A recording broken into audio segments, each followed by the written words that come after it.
Hey, Tech here, so welcome to the VR Tech channel. We already talked about the HP Reverb G2 in my first impression videos. We talked about its controllers in depth, and we also saw the Through the Lenses video comparing it with the Valve Index and the Rift test. And now I want to focus on something else that is actually the tracking, because the difference here with the past tracking in Windows Mixed Reality is that we have two additional cameras on the side. So does it make it much better during gameplay, and does it get rid of all those complaints that we had in the past with Windows Mixed Reality as a platform for tracking, of course? Well, let's discover it together in this video. Let's get into it. Alright, so let's be very brief on how the tracking works actually on this HP Reverb G2. Well, this is an inside-out tracking. That means that there's no need of external sensors, but all is contained in the headset itself. We have two cameras in the front and two cameras on the side that are going to understand the surrounding and understand also the movements of your controllers. And of course, having a one-to-one situation in the virtual world. Windows Mixed Reality platform running on the HP Reverb G2 was kind of the pioneer in this thing, starting with HoloLens in the past and then bringing it to the virtual reality headset when we had just the Oculus Rift, for example, with external cameras, or the HTC Vive back in the days with the lighthouses. But the tracking was not good enough for many users with just two cameras. Then we saw Oculus with the Quest and the Rift S jumping in inside-out tracking as well, and making something that actually is very enjoyable to use, to have a great experience. And now we're wondering if this great experience is possible even with the G2, with these two additional cameras. So instead of just talking about it, I thought that maybe it's better to just show you directly. So we're gonna go through different games to see some of the most basic things to understand if the tracking is good enough or not. Now we're gonna go through the usual things that you might do in VR, like using a bow, for example. That is one of the best mechanics in VR, throwing stuff, throwing a grenade, using a two-handed weapon, using a single pistol, and also using just menus and selecting stuff to see if is this good enough or not. So let's jump right in and then let's talk about it very briefly. Alright, here we are in Assetto Corsa Competizione. We're gonna start with the driving simulator because I think it's a good example over here to understand, of course, the tracking in very constrained environments, small environments like it's my corner of the room where I have everything, and also to understand how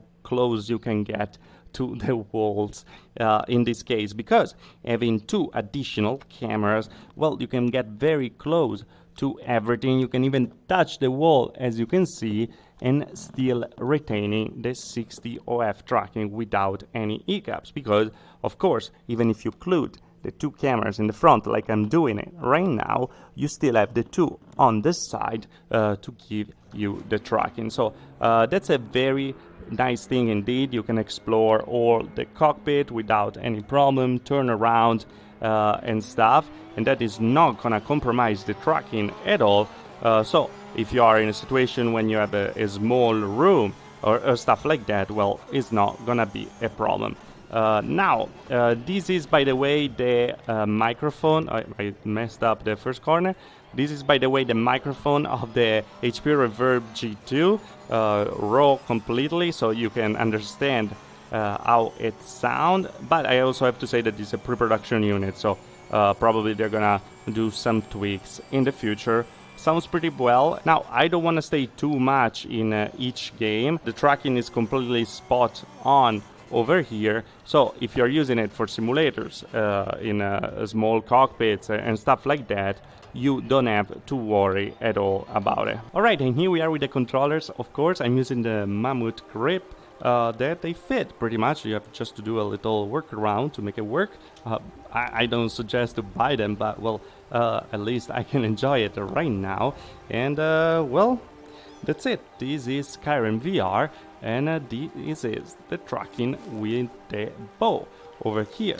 So as you can see, when you turn around, the arrow finally follows you and doesn't do like it was used to do before in Windows Mixed Reality, so makes the bow experience much more enjoyable and precise than what it was before. Now, when you get too close to the camera, though, you still have some hiccups in the tracking. As you can see, that is something that is not super nice to see, but of course the regular position shouldn't be a problem at all. And now let's switch to a sword, of course, to see if that's a problem in this case, but again, no problem at all from every direction. Also, when you swing usually a sword, you always keep the movement around, so that shouldn't create any problem as well. Sometimes you still notice a little pop in when you get from out still to in, but it's very fast and it doesn't compromise the gameplay. Alright, and here we are in Contractors, one of my favorite shooters, by the way, and let's try to use like two-handed weapons and aim and shoot. And as you can see, the tracking is very stable indeed, and you can see you can get even closer and there's still no problem with the tracking. Now this is the regular position you should have. Anyway, if you get like super close like this, of course you're gonna get to lose the tracking because it's not even in the side of the cameras. Now, using a pistol with two hands, no problem over here. As you can see, there's no occlusion at all because I think like it gets like just over there with the other hand, so it doesn't really matter if the left hand is tracking or not, until of course you have it very close to that area. And I didn't find to lose the tracking anytime using the pistol. Oh, we can also throw grenade over here, and as you can see, finally we can throw grenades in Windows Mixed Reality without weird things happening. I don't have any more grenades, so let's get to Half-Life Alyx and let's see over there as well how the tracking works. By the way, a little shadow movement over here, and as you can see, now we lost the tracking and we have just the rotational over there. Alright, here we are in Half-Life Alyx. I want to show you the situation here because unfortunately it's a little different from what we had in Contractors, because when you aim with two hands with the pistol, many times you just lose the tracking, as you see that just happened of the second hand. This is my stash. Let me get something to throw, like the grenade. As you can see, grenade throwing works super well. Let's another one. All right. And so, yeah, as you can see, it's a little weird. They lose the tracking over there, and you have just to keep your hand in a kind of a unnatural position, and is not the best overall. So far, completely playable though, because it doesn't really matter if the tracking of that hand is there or not. But at the same time, is a little annoying if you keep it in a different way, like this maybe. Yeah, it just works, so it's not really a problem. It's like when you keep it in the same way we were doing in Contractors, you see this thing happens. And here we are in the Windows Mixed Reality portal, so the home of Windows Mixed Reality, and I want to show you this because when I talk about having some problems with the hip is where you can notice the thing happening over here. Because when you interact with something, a program like this in a flat screen, it's not really a problem if you're active on it, but in the moment when you start to relax, for example, you keep your hands close to your hip, well, and you try to use them, it's not a problem because you have a 3D OF tracking kicking in. But at the same time, you can notice kind of moving around if you're moving your head around, because pops in the tracking, pops out the tracking. It could be a little annoying. That's not a big issue, by the way. It's more like a picking on it, because the tracking at the end works very well. You can interact with everything, even if it's not in the side of view. As you can see over here, I can do like this. I don't have a rotational, but I can still use the accelerometer to then aim on various stuff. But it's something that, again, I want to make you aware of, so you know pretty much everything about it.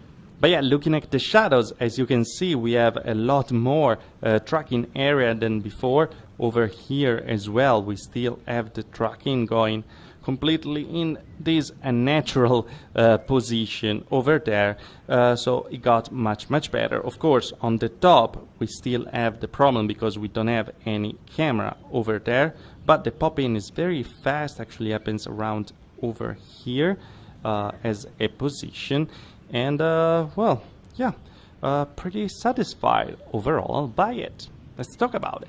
Alright, here we are. So one thing that I want to add, of course, after this trial of different situations is the fact that having cameras, of course, you have to take in consideration the fact that you need to have a room lit well enough to actually let the camera see outside. That means that you're not gonna be able to play completely in the dark. And also the tracking, actually, just with the controllers, is also sensible for the light from the sun. Because if you get too close to a window when the sun is just beaming down, well, that could create some problems and some hiccups in the tracking. So it's something that I wanted to mention to make you aware of the situation. Now, it's particularly tracking here because with the controllers in some games actually works very well, some games a little less. I have to say that I found all the experiences very enjoyable, even in Half-Life Alyx, where we saw there are some problems when you keep the pistols with two hands. I'm actually playing again in hard mode with the Reverb G2 and I'm completely enjoying the games, probably because visuals for me are a little more important than precision in a single player campaign. But if you play competitive, of course, that could create some problems. Luckily, we don't play competitive with Half-Life Alyx, and in games like Contractor works very well without problems. So it's really something that probably they have to fix also on the game part. But yeah, it would be nice to see the fix, of course, from Windows Mixed Reality to make it better. Also, I already talked about it during my first impression video. When your controllers are close to your hips, well, your cameras can't really see them and they start to guess the position, and usually they just kind of move away. They're not really where you're imagining them they are. That happens also in different games. If your hands are in movement, it's not really a problem because they're gonna use the velocity to understand the position, and actually you're never even gonna notice that you lost the track in the side of a camera. And that's very good because we saw that you can finally throw a grenade in the regular way without using like the frisbee mode that we are used to in Windows Mixed Reality. So a good thing there, but yeah, there's still room for improvement. Now, if I have to do a list of the best tracking one after the other, I would say, of course, the top position would be the Valve Index or the Vive with the lighthouses. Second position would be the original Oculus with the external cameras, if you have 3 or 4 sensors, of course. Then I would put the Rift S, then I would put the Quest, and very close to the Quest I would put the Reverb G2. After that I would put Windows Mixed Reality, after that I would put the Vive Cosmos, and after that all the magnetic tracking, probably we saw in the Pico, because it's not that precise yet, even if it's a great solution for occlusion, and then like all the other miscellaneous tracking that we found around that were a little funky, but well, they were still a solution. So yeah, you have the mid-tier tracking, completely enjoyable in games, but if you are in competitive leagues or stuff like that, well, the Valve Index, the HTC Vive Pro, and stuff with loud houses will always be better. Very close to the Oculus counterpart, but I see that where Oculus did a lot of software upgrades to make it better, even when your controllers are very close to your face. Well, this doesn't really happen with Windows Mixed Reality yet, but because we're talking about software over here, AI to actually predict a little the tracking and help with that is something that could arrive in the future, and fingers crossed for it. Anyway, I hope you enjoyed this deep focus on the tracking, and if you have any question, please let me know in the comment below if I forgot something that you were interested in. Also, I'm planning to do a live Q&A very soon, so stay tuned for that. I'm gonna probably do an event on YouTube so we can meet up all together. That will be my first live, so it's gonna be a mess, absolutely a mess, but it's for you guys, so let's do it. And as always, if you liked the video, like. If you didn't like the video, dislike. Subscribe to the channel for more of VR tech and more info about the G2 and all the other headsets coming in the future and in the past as well. And of course, Down there's a join button if you want to support the channel and having more of this video. And as always, down there are also the t-shirts, the sticker, and of course the 2020 item for excellence, the mask that you should totally wear, mine or not, doesn't matter. Alright guys, that's all. Again, like, dislike, subscribe. I see you guys next video. Thanks for watching. Ciao. See you in the comments.